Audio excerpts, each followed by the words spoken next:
Herkese merhabalar, ben Huri. Huri Metek Mutfak'ta kanalıma mutfağıma hoş geldiniz. Bir yemek kaşığı kuru mayayla açmayan çiçek kalmayacak. Bu yöntemi mutlaka deneyin. Evet, bir yemek kaşığına yakın kuru mayayı menekşelerin dibine şöyle videodaki gibi aralıklı olacak şekilde serpiyorum.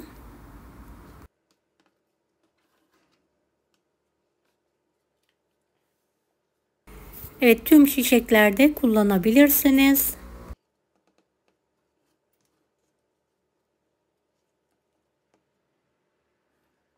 Çiçek açan ve açmayan tüm çiçeklerde ve bitkilerde, orkidelerde de kullanabilirsiniz.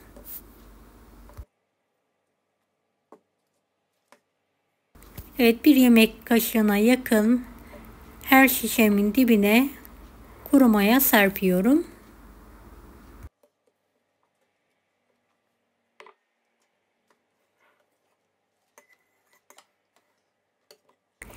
Beni hangi ülkeden veya şehirden izliyorsunuz merak ediyorum.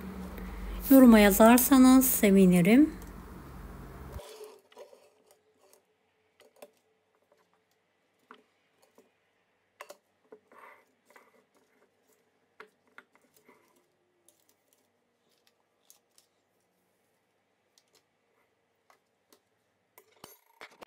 Evet, her birinin dibine kuru maya serptim.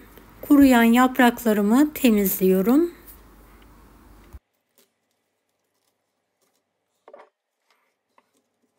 Ve sulama yapıyorum. Evet, toprağın kuruluğu gidene kadar sulama yapalım.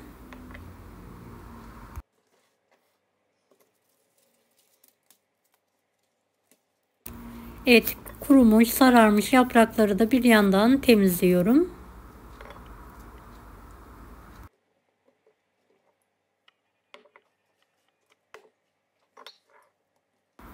Evet, yeterli su ilavesi yapalım her bir şişe.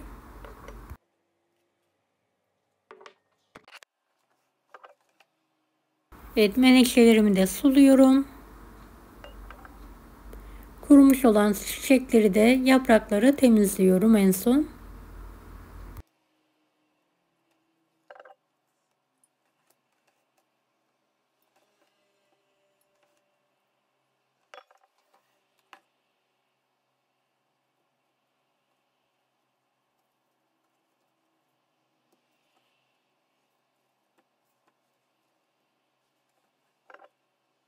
Evet, bu yöntem gerçekten çok etkili oluyor. Ayda bir kez yapmanız yeterli olacaktır.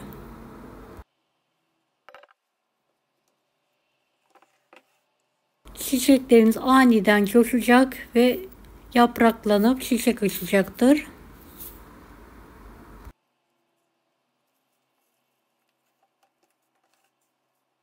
Sardunyalarda, orkidelerde, menekşelerde, aklınıza gelen tüm çiçeklerde, bitkilerde kullanabilirsiniz.